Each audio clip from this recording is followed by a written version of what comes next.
Hi, everyone, and welcome to the Henry Sheldon Museum's final Sightlines talk.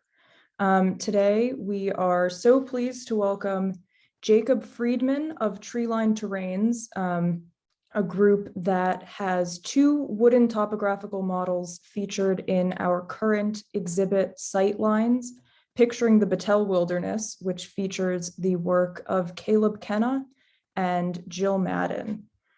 Now the quadrangles that Treeline Terrains has created are on view, as I said, in the exhibit up until December 31st. So we hope if you haven't already had the opportunity to visit and see both the exhibit and the models, you'll have a chance to. And the models are also up for raffle. So please keep that in mind as we enter the holiday gifting season. And you can get some more information on the Sheldon's website. And without further ado, I will pass it over to Jacob. Thanks so much, Taylor. Great to be with you all today. Let me just share my screen really quickly and then we'll get us started.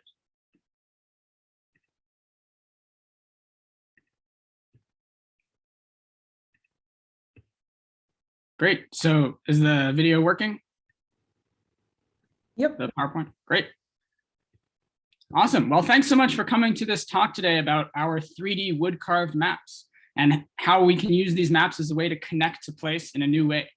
My name is Jacob Freedman, and I am one of the co-founders and director of map making and project development at Treeline Terrains. And I'm leading this presentation while on the lands called home by the Abenaki people since time immemorial in what is now called Middlebury, Vermont. Much of our work at Treeline Terrains has occurred while living on these lands and the lands of the Pawtucket and Nipmuc people in what is now called Groton, Massachusetts. I'm deeply grateful for my relationship with these lands and waters, especially relevant today, because a lot of what we're going to be talking about is only possible with an ongoing relationship and commitment to fulfilling obligations with the Abenaki, Nipmuc, and Pawtucket communities that have come before me and continue to live here for generations to come. So our talk today is really going to encompass 5 main points. First, we're going to focus on our story at Treeline Terrains and how we got started making our 3D wood carved maps. Then we'll talk a little bit about our map making and woodworking process, specifically how we create our 3D files and how we design the 3D wooden maps. We'll move from that into a focus on how we started our LLC and our entrepreneurship journey, really emphasizing how we now can make custom models of anywhere in the world and how we've come to that exciting moment in our business. We'll then move towards partnerships with nonprofits, which is a large component of the work that we do, really making outward-facing models that lots of people can engage with. And that will merge into a discussion of inclusive mapping, this idea that I was working on for my senior thesis research at Middlebury College, and how our work today fits into helping all people connect to the places that they love. So to get us started, a little bit about our team. It's Nathaniel, Alex, and myself. And Nathaniel and Alex are both hard at work on our business right now. Nathaniel is in charge of our woodworking and operations. So he's doing a lot of our behind the scenes work of creating our 3D wood carved blocks that end up becoming our carvings. Alex focuses on technology and sales. So with our website design, our wholesale accounts where we have our products in lots of different storefronts, and further business investments and growth for our work. And my part of the business is focusing on map making and custom project development, which is a large part of what we do, is creating special landscapes for people who have, a particular house or trail that they really love and they want a carving of that. So most of that work comes through me, and I create those 3D carvings, the renderings for our business. So our story begins in a place that we all hold dear to our hearts, which is the Middlebury College Snow Bowl, which some of you may have skied at before.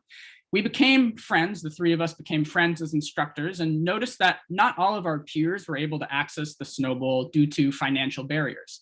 So after our first year at Middlebury College, we put our heads together and we started the Lesson Fund, where we worked through the college to create an annual fund of more than $20,000 to support all students on financial aid to be able to take ski and snowboard lessons, regardless of financial background.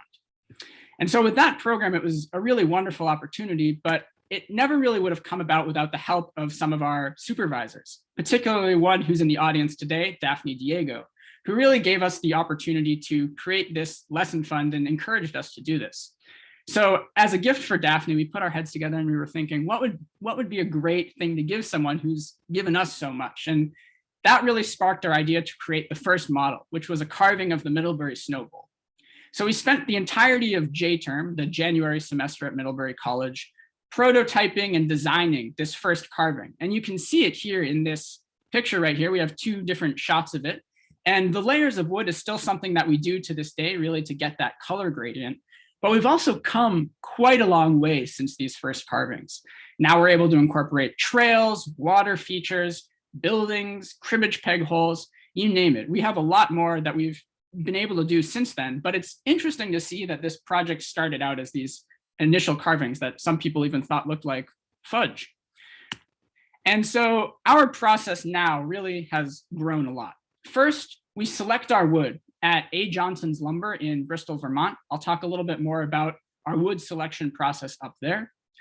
After we've selected the wood, we carve it out, we laminate those boards together, and we use our CNC router to carve the 3D rendering that we've created on the computer. Afterwards, we sand, epoxy, and finish everything to get it nice and shiny and ready to be shipped out. And then we send out our carvings to help everyone connect with the places that we love. And so unfortunately, we all couldn't be in our wood shop today, but luckily Alex and Nathaniel put together a video for us of our process that we will show you now.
Yeah, so that video is awesome. We actually just were able to get that put together yesterday. So we're excited we were able to shine a little insight on the inner workings of our business.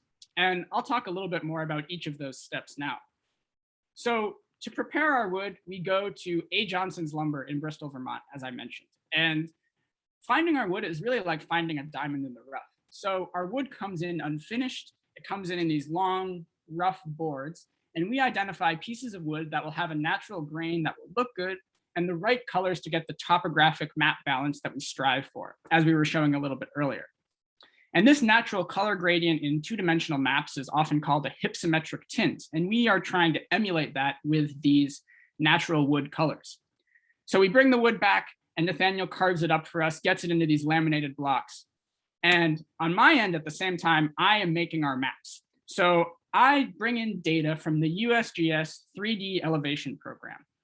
And if you were at Will Amadon's talk here a few weeks ago, he was speaking a lot about the LiDAR data, which is this elevation data. And we use something pretty similar to that, where we're getting 1 meter pixel data. So if you imagine the entire world is divided into 1 meter pixels, and each one is 1 meter by 1 meter square. And at the center of each of those squares is a point of elevation. So maybe it's 300 meters tall. When you string together all of these 1 meter by 1 meter pixels over miles and miles and miles, you end up with a digital rendering of the topography. So we pull that data in one side, and we get our trail data, lake data from the OpenStreetMap, which is an open source and publicly available repository, which we have more information about on our website. And so I developed a few tools in a program called QGIS, which is the program you can see on the left here. And we create these 3D elevation files from that, where we superimpose the trails onto the elevation and are able to create a 3D rendering from that, which you can see on the right. And so once we've made the 3D rendering, it goes to a program called MeshCam, which helps us to produce it. It takes the digital file into it, it eats that up, and it outputs around a couple 100,000 lines of positioning code that go to our CNC machine. So you can see here, it starts as this digital rendering. It gets broken up into lots of little lines of position code, and we put it onto the CNC router where it carves it out. And then at the end of that, we sand, rub, and finish everything to make it look shiny. So really the part where we're bringing it all together is the CNC focus of technology and woodworking coming together. So that code from the MeshCam is sent to the CNC router, and we carve the piece out on our Carbide Shapeoko 3 router, which you can see Nathaniel working with here. After we've brought it to the CNC router, we often, for a lake or a water feature, will use a 2-part epoxy that we dye blue, that we mix together by hand, and we pour into those water features to give it that nice shiny color of blue water. And we sand everything down using steel wool, sandpaper, and chisels. Sandpapers of different grits, really to make sure that we get the piece and the topography looking as good as it can be. We finish it off with a polymerized linseed oil finish for protection and long-term sustainability of the piece. And on the right here, you can see we have a finished carving of the landscape of Vermont that we created for Senator Leahy, which I'll talk about in a few minutes. So our trail map from idea to business really started, as we said, in the winter of 2019 when we made our first 3D model. And in the spring of 2019, we made a few additional carvings for the Nocturne Art Show on campus. And it was at that moment that people really started to tell us, you guys have a pretty cool idea here. You could start a business. And I think we were all a little bit hesitant at that time. We didn't really know what we were doing on the business side of things. Yeah, we had some experience with the 3D map making and the woodworking, but in the summer of 2019, we gave a donation of a carving to Stride Vermont, which is one of the programs that our fellow ski instructors works with and helped to start, where they are working to get young female athletes outdoors and into outdoor recreation sports. So we gave a donation to that event and then sort of took a little bit of a break for a year. The pandemic started, and in the summer of 2020, we said, I think now is a good time for us to try to hit the ground running. So we applied for a mid-challenge grant through Middlebury College, where we got $3,000, which helped us with our startup funds to purchase our own CNC router and register as an LLC in the winter of 2021. We took a class called Middlebury Entrepreneurs, which I'll talk about in the next slide. And that really gave us the opportunity to start our sales and figure out how to go from this idea of 3D woodworking and map making into a business.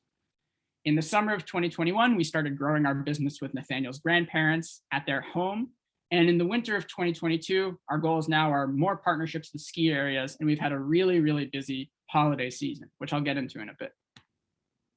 So Middlebury Entrepreneurs was a class that we took in January 2021, right before our last semester at Middlebury College, that helped us take our 3D mountains from this idea to a business. And really in this class, what they gave us the opportunity to do was reach out to customers and figure out what people wanted to see in the carvings, how much they should cost, etc. We also were able to do research on the outdoor community, and we found figures like 152 million Americans were engaged in outdoor recreation in 2018, or that outdoor recreation generates $887 billion in annual spending, or that more than 9 in 10 respondents in our internal surveys that we completed wanted their own 3D carving of a mountain. So with this information, we were able to begin to determine how much our carvings should cost, where we should market our pieces, and really how to do that market research to start a business. We also had the time to develop our mountain modeling tool in the QGIS program, really giving us the advancement to put our ski trails directly into the topography. And we've advanced a lot since then, but without that one internal change, we would not be able to carve any trails, any water features, any buildings into our models.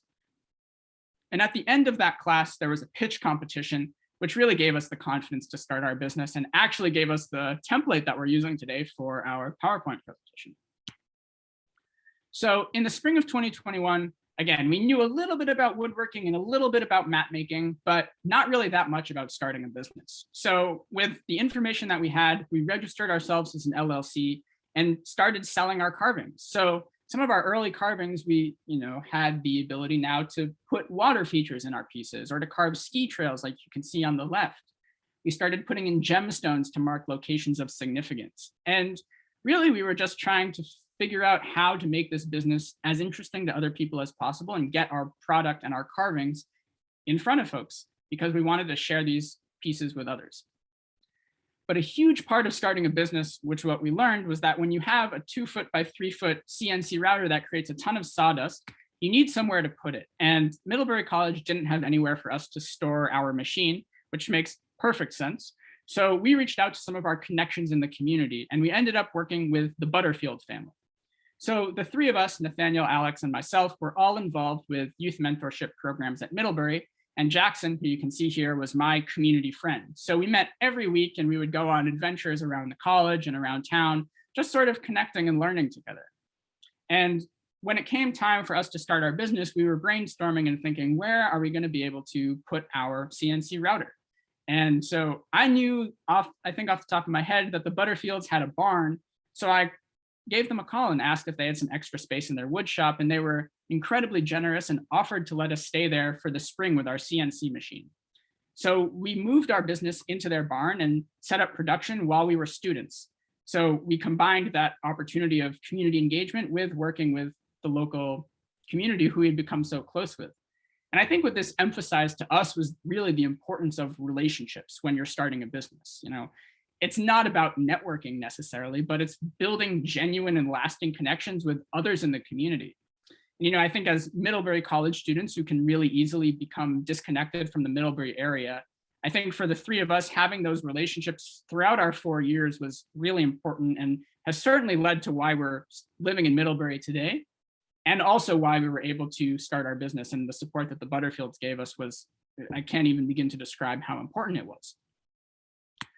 So after the spring of 2021, the summer came around, we graduated from college, and we realized, let's try to make this into a full-time business. I think if we put in the effort, we can probably make it happen.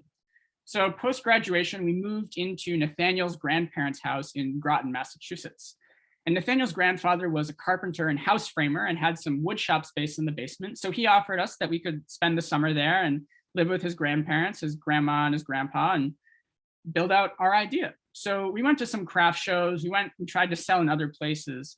But what we really found is that it's hard to sell something when you don't know how to sell something, when it's your first time doing that. Even if we had a great product and we had a great 3D carving and people loved the stuff, it was just, there was sort of this missing piece that we still had to learn. And so the summer was really a lot of iterating and practice, developing our carvings to make something, even if it was tweaking just a little bit, to make it clearer to others what that carving was. And then also practicing, giving our pitch over and over and over again and developing that idea. So we lived with Nathaniel's grandparents for the summer. It was really, really wonderful. We told tons of stories every night at dinner. We had a conversation topic with his grandparents, ranging from everything from religion to family life to your proudest memory. And it was wonderful. And so at the end of the summer, we made, on the right here, you can see a 3D carving cribbage board of the lake that they live on, which was, I think for me and Nathaniel, was one of our favorite pieces. Alex was in Colorado for the summer working on a trail crew. So we played a lot of cribbage with Nathaniel's grandma. And this was just a really special piece for us to be able to make for them. And as I said, throughout that summer, we really expanded our carvings to make custom models of anywhere in the world.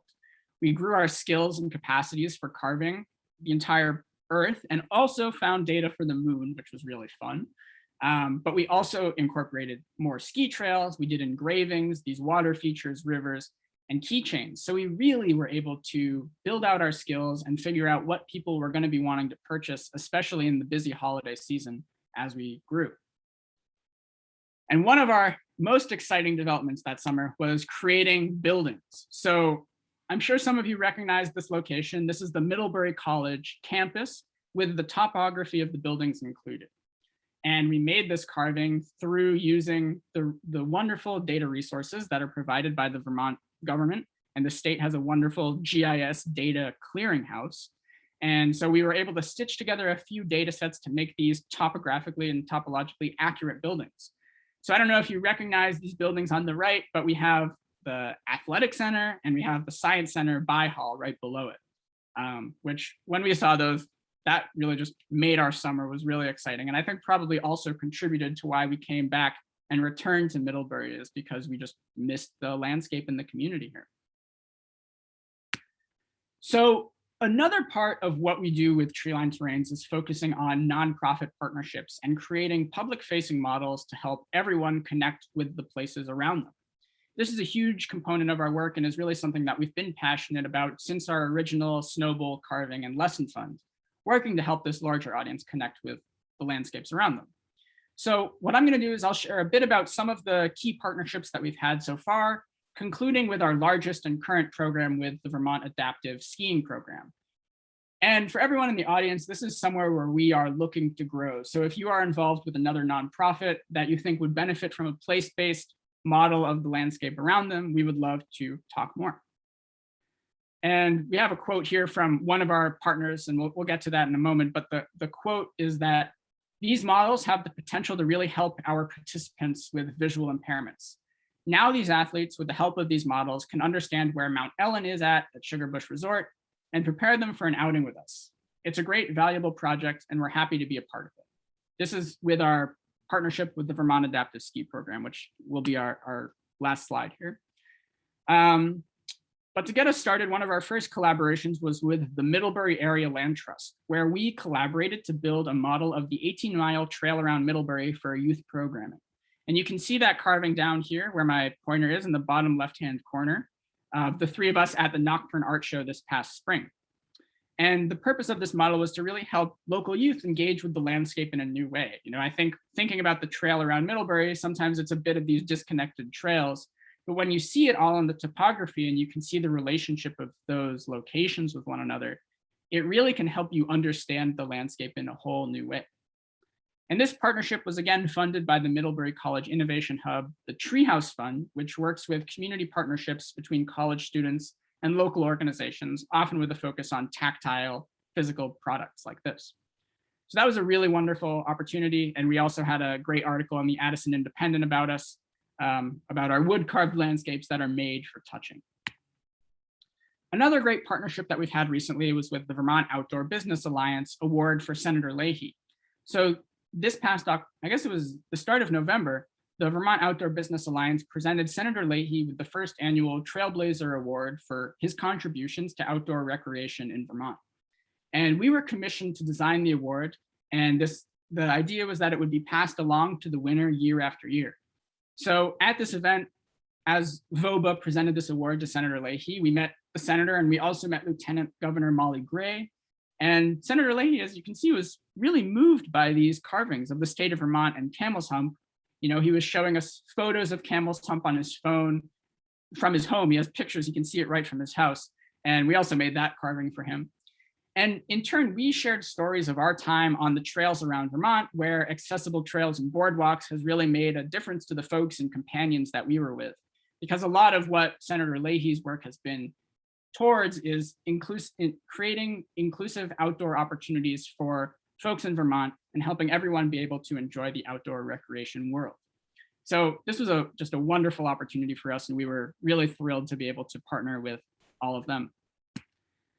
Some other more local partnerships that we've had have been with the Middlebury Charter House and the Sheldon Museum, as we're talking about today. And the goal of these partnerships is really to support the fundraising work of local nonprofits that have a place-based component to their work. So with the Charter House, where they're providing shelter and food to those in need, we created our model of Lake Champlain for an art raffle donation where all proceeds would go directly towards supporting the work of the Charter House. And we were proud to have the most tickets purchased for our Lake Champlain carving, even though it wasn't a competition. But we had around 600 tickets purchased for our piece, which was really wonderful. And we're glad we were able to support their work. And with the Sheldon Museum, as Taylor was mentioning at the start, we've been working in collaboration with the Sightlines exhibit that's currently there, which you should all definitely go and check out if you haven't yet. But there is a fundraiser raffle with our carvings of the breadloaf and batel USGS topographic quadrangles that you'll see on the wall, and we made exact replicas of those in 3D. And tickets are available for those raffle pieces online at the Sheldon Museum website. And so our latest partnership has been with the Vermont Adaptive Ski and Sports Program. And really what we're moving towards in our work is expanding the meaning of what inclusion is in map making. So we started this partnership in January 2021 when we were in the Middlebury Entrepreneurs class. And the idea came about that all of our sales would help contribute to creating a 3D model for the new adaptive ski lodge that is being built at Sugarbush at the base of Mount Ellen. So Vermont Adaptive has been working on this for a number of years right now. It's been a massive fundraising work project. And when we reached out to them, we wanted to make a 3D model of the ski area for visually impaired athletes to be able to feel the trails before going out on a day on the slopes. And sort of when we reached out to Vermont Adaptive, it just seemed like a perfect partnership between the work that they're doing and the work that we want to be doing, where we're helping all people really engage with the place in a way that is meaningful and matters to them. And one of the solutions that we've come up with here is this idea for 3D wooden mountains. So at the same time as we were building out this partnership, my senior research at Middlebury College was focused on inclusive mapping, particularly for environmental conservation. And with that, the particular focus within the conservation mapping and inclusivity and conservation maps was about how there's been a lot of erasure of Indigenous histories on the land, and how a lot of maps today have homogenized the landscape to make us believe that everything has been mapped. But in reality, there are so many stories that go unseen, ignored, and those are often really painful and harmful histories that have been sort of washed over. And our 3D models sort of are taking inclusive mapping and looking at it in another way, because it's such a broad field that has really been understudied. But our 3D models are working to help folks in the disability community to engage with place. And I just saw this tie-in between my research and the 3D modeling we were starting to do with Treeline Terrains as a great addition for both sides, for the Vermont Adaptive program and for us. And we've just been able to build our partnership from there. And with inclusive mapping for this type of work, with helping folks be able to touch the models, we've had our carvings and our pieces at various events. And really what we've seen is that being able to feel the landscape is a new point of access for so many people. Topographic maps can be incredibly hard to read, but our maps give a 3D look at the landscape and help you hold that place in your hand and even take it home if you want. And what we found is that everyone has a place they love. And what we want to be doing is make our work more public facing and have larger carvings to help advance this goal. With Vermont Adaptive and working with visually impaired athletes, this is a huge component of what we want, but really for so many different types of people to be able to feel the landscape and to be able to share your story and feel seen in the landscapes that you love is a really special feeling. So with all of this that's happened over the last 6 months, we've been fortunate to receive quite a bit of local recent press. Starting out in the summer of 2021, we had a featured article in the Addison Independent. In the fall of 2021, the Vermont Ski and Ride magazine had a short article about us, and we were on Middlebury Community TV in the fall of 2021. And this winter, we just had an article, as you can see on the left here, from Vermont 7 Days that focused on our business. It was really a fun interview. And in the next couple of days, another one coming out in the Vermont Woodworking and Forest Network magazine. So what are some of the key takeaways from our work and this conversation today?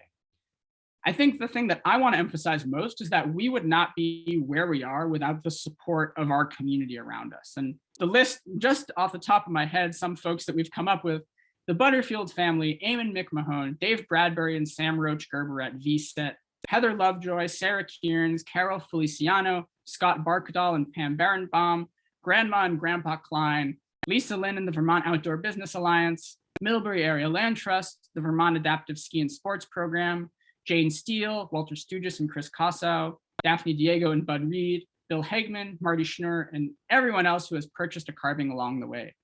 Without all of their support, we would not be where we are. but also without the relationships that we built with everyone around us who has encouraged us to reach this point and continue following our passion. That's been huge for us, and we're just so grateful. And the other part is that we as a business are inspired by the places around us, and we want to help everyone share and connect with their story. And so while we maybe can't recreate the time you spent with your 3 best friends hiking along the long trail, we can help capture that setting for you to cherish and share those stories for years to come. And I think that's what's been most special for us, is helping to share the places that we love. And so to recap what we do, we make these 3D wood carved models with trails, with lakes, all different types of locally crafted and unique gifts. We love custom orders. We love doing things that are right on our website, and we love developing new projects too. So whenever we get an exciting new opportunity, we are looking forward to brainstorming and figuring out how we can make a carving that helps you share your landscape. And so how you can get involved, if you want to learn more about our story or chat with us more about a specific carving, you can contact me, which is just jacob@treelineterrains.com. You can also learn more about us on our website at treelineterrains.com directly, at Facebook at the same link, and on Instagram, Treeline Terrains. So we're just looking to grow and share our story, and we hope we can include you in that. So thanks so much for listening, and we hope to be able to talk a little bit more with some questions after this. All right, well, thank you so much, Jacob. This was wonderful. And speaking as someone who has now collaborated with these lovely folks for the Sheldon Museum models, it was really a pleasure to work with them. They were incredibly flexible and receptive to our ideas. So if this has piqued any interest in commissioning a custom model, perhaps, I would strongly encourage you. And please do put any questions you might have for Jacob in the chat. While we're waiting for some of those to come in, I'm just curious about the name of your business, Treeline Terrains. When did that become attached to this idea that you were growing? That's a great question. It happened in the time of Mid-Entrepreneurs in the winter of 2021, right? That January, February time. Because to register an LLC, you need to have a business name, and we did not have a business name. We were calling it mountain modeling, 3D carvings. We sort of had these haphazard folder names. But in some of our surveys, we put out a bunch of ideas that we had to folks and had them vote on what we thought the best name would be. And I don't know if Treeline Terrains won the popular vote, but for us, we knew that that was the one that we wanted. Once enough people said that they liked it, and it's been good. I think it really matches what we do with the topographic lines and getting our wood from locally sourced trees. All right. There's a very kind comment, actually, from my mother, to whom I gifted one of your models for finishing the 48 4,000 footer peaks in New Hampshire. So I encourage you to read that. It's very sweet and she's very appreciative. We have a question from Naomi. Well done to you all. I'm a huge fan of your work. I'm curious if you've thought at all about the educational possibilities of the creation process. Woodworking and mapping are two skilled labors that might be interesting to folks who wouldn't necessarily have access to learning those skills. Do you have any future plans for these kinds of workshops, knowing that you already have so much going on?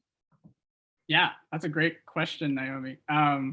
We actually have a bunch of ideas for that. I know, so we're pretty involved with the maker community, which is these series of maker spaces that have all different sorts of tools and are these collaborative community workshop spaces. I talked about one briefly at the start of the presentation, but there's a really wonderful one in town in Middlebury called the Makery at the Hannaford Career Center. There's the Generator up in Burlington, and then there's the Reclaimed Woodshop down in Pulteney. All three are community workshops, and all three are really focused on outreach and teaching more people skills with these foci. And so we've definitely talked with the Makery in town about helping to lead some of their CNC workshop stuff. To be honest, we are still learning a lot ourselves, but that's something that we would love to do. And then I know, I think we chatted about this recently, Naomi, but we are going to be leading a workshop with the AmeriCorps Eco program in the state of Vermont in a few months, focusing on this idea of inclusive map making. sort of expanding some of what I talked today and focusing more on the research that I did with these inclusive maps for conservation. But I think that doing stuff like that and then also working with the maker spaces is something that we're really excited about. And the three of us love to teach. So if you want to learn more, we're happy to teach, but also working with local youth is something that really inspires us. So we hope to have more chances to do that.